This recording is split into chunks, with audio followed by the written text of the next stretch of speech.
The term Moor started to become interchangeable with the term black because it was basically the same thing.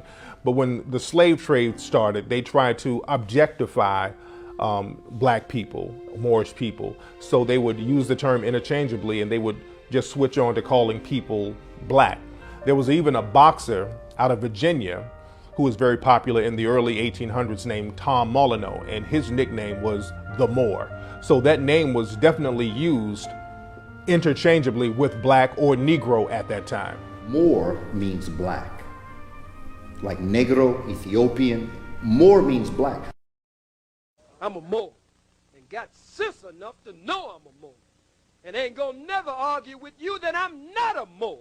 And wouldn't come in your house or come among you and say I'm a Moor if I didn't feel in my heart, in my mind, in my soul that I am. I would tell you, God damn it, I don't know what the hell you're talking about. Ain't no more. So if I say it, I mean it. And if I mean it, generally, I say it. When I talked to Dr. Ben, you know what Dr. Ben said? He studied the Moorish schools. Dr. Ben, when he talked about, his travels that he had, the difficulties he had growing up, getting his education, he said, with all the struggles he'd been through, he never really got his solid and grounded education until he went to the Moorish universities in Spain. But Dr. Ben was our leader. He wasn't just the teacher of the now, he was the leader of the whole group. Dr. Jeffries didn't do nothing Dr. Ben didn't approve of. That's the way we were. Clark didn't do nothing out of Karimi that Ben disapproved of. There came a time in 1506, after we lost power in Spain, the Africans ruled Spain from 711. We were calling ourselves Moors, M-A-U-E-R-S, then M-O-O-R-S. We were calling ourselves Moors, M-A-U-E-R-S, then M-O-O-R-S. Any scholar. Because you take a quote from Dr. Ben, no, right? That's just a quote. That's not a foundation. But do you understand what you're doing to the listening audience when you do stuff like that? Yeah, I'm informing them. Right. You're informing them, but you're also directing the conversation. You're creating a bias. Exactly. Because we also know Dr. Ben, and many of us studied with Dr. Ben, and he said many more things. Yeah. We'll say that he went to those schools, but when he went to those schools, they weren't under no Moorish nationality. Hold up. They wasn't that. They was in Spain. That's not what I said. Okay.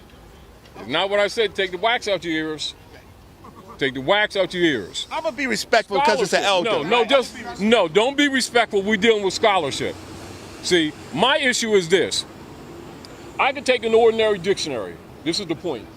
Take an ordinary dictionary, a child's dictionary, any unabridged dictionary, from any one of these tables, right? Any one of these tables, and take you to a dictionary and take a child to a dictionary, give them basic grammar from 3rd grade, and show anybody that they're Moors. So what is a compound word, baby? What's a compound word?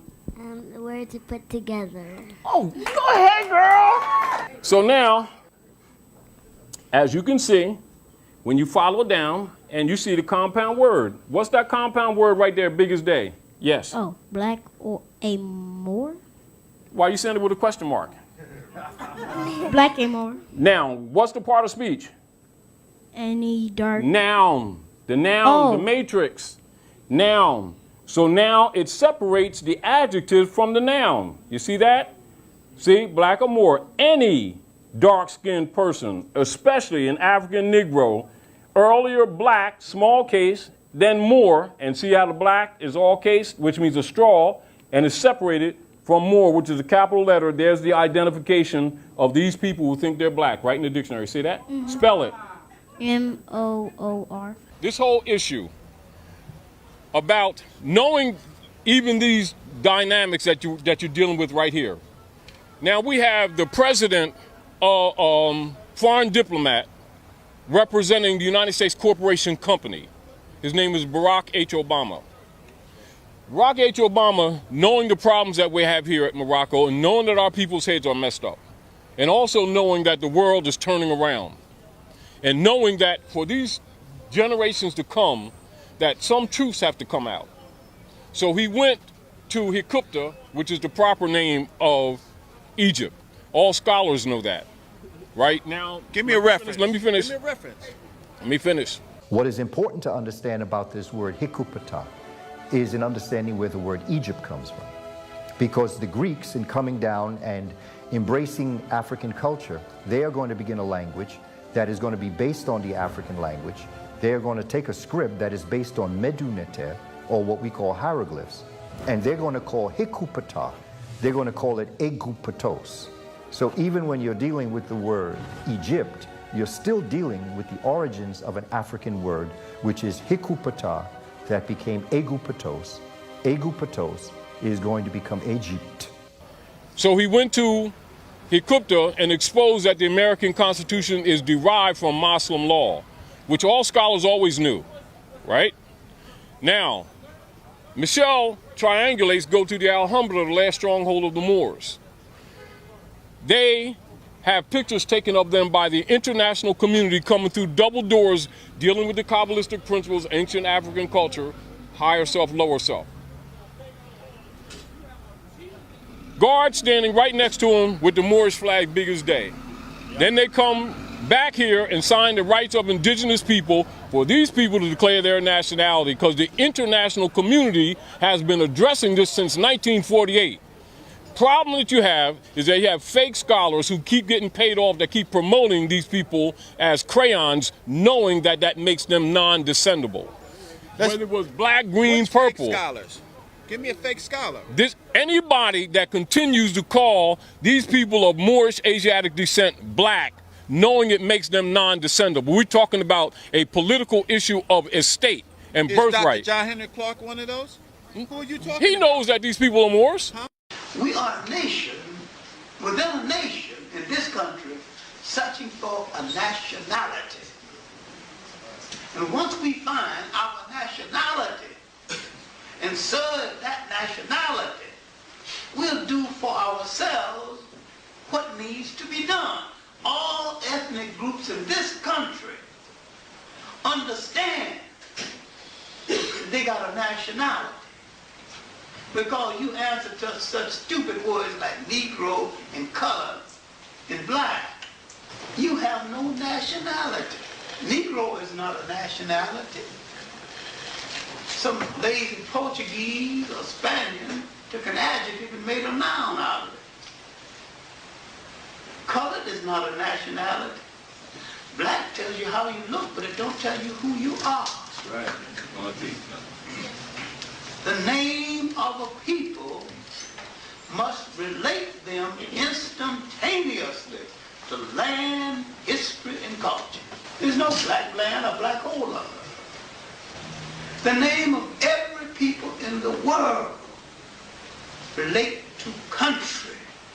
And once you think instantaneously of land, you think of nationality.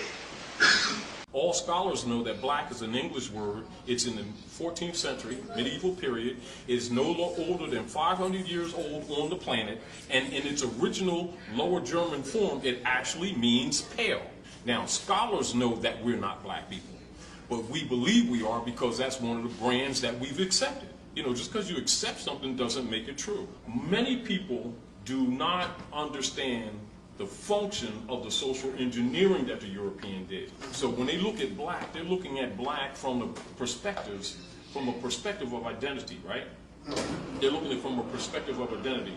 When the European calls us black, he's using it from an engineering perspective for classification purposes. And if our people would understand that much, because it is a fact, improvable fact, then they would look at it different. We were calling ourselves Moors, M-A-U-E-R-S, then M-O-O-R-S. We were calling ourselves Moors, M-A-U-E-R-S, then M-O-O-R-S. And don't think that scholars don't know this information, but this doesn't feed the black agenda, so they ain't going to reveal it. Do you understand? This is why when you look at the Sundry Free Moors case, it was an issue of status. And the issue was what? That as blacks, they had no rights. Only as Moors. That's exactly correct. Now that's 1789. It's not a new argument. You see? And then they read the Negro Act before the court, and they determined what? They were what? Moroccans in allegiance with the United States through the prince. Therefore, they come under the treaty. And see, so our people don't even know their own daggone treaty. This is what I'm going to do, Sonetta. I'm going to bring Oxford Dictionary. I'm going to bring 2 law dictionaries. I'm going to show you etymologically that we're not black, not by opinion, etymologically. Now, when we're saying black power, if we're really talking about cosmogony, there's nothing wrong with it. But then we must demonstrate the metaphysics behind it. But our people are not doing that. They're saying black by force of implied identity, which makes it misplacement, which makes them incompetent in law and non-descendable. They need to know that. So when we start debating words, the first thing you do so that you don't waste a lot of time, which means we could do something else, is debate with someone who don't know the rules of what they're debating. So that we don't waste time, you ask them the honest question, do you know etymology? Because etymology is the science that treats of the origin, the root, the nature, and the spirit of the words, and is used all over the world. It ain't no European and then ain't African. It's all over the world. And the Europeans got it from the Moors through the Renaissance, who taught them this culture. It ain't their stuff, it's your stuff. So let us not make assumptions. Do you understand what I'm saying? Yes, sir. So etymon, this is 3rd grade stuff. 3rd grade stuff. Etymon. Etymon is to a word what atom is to the building block of anything else. Anybody, anywhere around the world, any scholar, doesn't matter what language they're dealing with, right? Know these rules. These rules are not taught to our people because we've held to servitude caste. The language that we usually use is called connotative linguistics, which is introduced into societies where people are held to servitude so that their own language traps them. When I went to Europe, I would always look at pictures and I would always see a Moor, and sometimes I would see like a skull and bones. And many of the Moors would have a skull and bones flag. That's what pirates are known for. There were many Moorish pirates. And there's even a secret organization called the Skull and Bones. And we know that Masonry comes from Moorish science. So there's always a connection there with the Moors. And it's important that as we begin to develop an understanding of this society, that it's not Freemason as we know it, and that the Moors brought in this knowledge into Europe. Africans brought this knowledge into Europe. And in bringing this knowledge into Europe, the Knights Templars and other organizations were born out of this. And peoples of European descent were exposed to alchemy, okay? The periodic table of elements, the laboratory, how to take information, how to take elements and atoms, and to begin to manipulate them to make them into different types of molecules. Are you saying that the Klan is a secret society? It's a very advanced secret society. That's the reason why we can't draw the parallel, because we always have these rednecks etched in our mind. And as a result, we don't understand that the secret society has its origin in the Moorish system. As a matter of fact, the actual outfits that the Klan wear, I'm not talking about the ones where you see somebody cut some holes in some sheets, but I'm talking about the real Grand Master outfits, and the ones that's really done up with, you know, with the actual cross and the robe with the cape and the pine cone hat. That's all Egyptian initiation outfits brought up into Europe by the Moors. 1870, Knights of Columbus Ku Klux Klan oath. 1854, 1865, when the Europeans took on the title of white with the Whig-a-Moor parties. They used to wear wigs to imitate the Moors. They called it the Whig-a-Moor party. Now they become the white party, and they took on the title of white that belonged to you. That's what the Klan is all about. Even the uniform that they use belonged to you. I'm scared of that. Them uniforms are thousands of years old. Understand what the world knows about you and why you see that when you have Asiatics come from other countries, they don't show you their passports, because they will have on their passport white man. And they know immediately we start getting Antichrist. Yeah, don't want to be black like the brothers, huh? Then we start. We do. No, you don't want to be black. You're trying to act like the white man, because they are white men. It's a legal status. Free white persons. Free white persons, quote unquote, referred to in Naturalization Act, so you must know the history, you must know Naturalization Act, distinguished from nationalization. Anyway, referred to Naturalization Act as amended by Act July 14, 1870 has meaning naturally given to it. When first used in one statute 103C3, meaning all persons belonging to the European races then commonly counted as white, and their descendants, including such descendants in other countries to which they have immigrated. That's the general perception, and that's what they've taken it on. And this is what it means in law. Free white persons includes all European Jews more or less intermixed with peoples of Celtic, Scandinavian, Teutonic, Iberian, Latin, Greek, and Slavic descent. If they're not mixed, they can't be free white people. Do you understand? They gotta have Asiatic blood. Now, free white persons includes Magyars, Lapps and Finns, and the Basque and Albanians. Includes Lapps, Finns, the Basque and Albanians. Free white persons includes the mixed Latin, Celtic, Iberian, and Moorish inhabitants of Spain and Portugal. The mixed Greek, Latin, Phoenician, and North African inhabitants of Sicily, and the mixed Slav and Tartar inhabitants of South Russia. Read this together, you all. Free white persons, it does not mean Caucasian race. Repeat it, y'all. It does not mean Caucasian race, Aryan race, or Indo-European races, nor the mixed Indo-European, Dravidian, Semitic, or Mongolian peoples who inhabit Persia. A Syrian of Asiatic birth and descent will not be entitled to become a naturalized citizen of the United States as being a free white person in multiple law cases, so you can see that your leaders have been miseducating you. Who knows, I might even become familiar with her myself. That'll be one more reason for me to kill you. Oh yes, Mr. West, I'm sure to a no doubt, well-endowed blackamoor like yourself. Oh, you the idiot that damn near ran me over, aren't you? Wait till I find your boss. He gonna fire your metallic ass.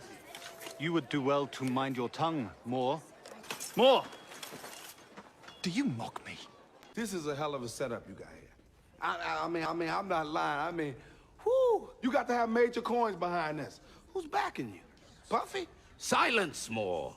Can I dance? Come on, man. That's how I get out. Please, pleasure us with your skills. Dance well, Moore. I read a lot, especially about things, about history. I find that shit fascinating. Here's a fact, I don't know whether you know or not.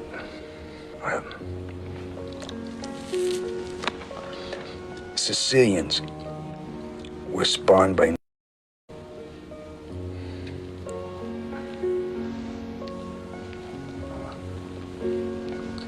Come again? No, it's a fact. Yeah. You see, Sicilians have black blood pumping through their hearts.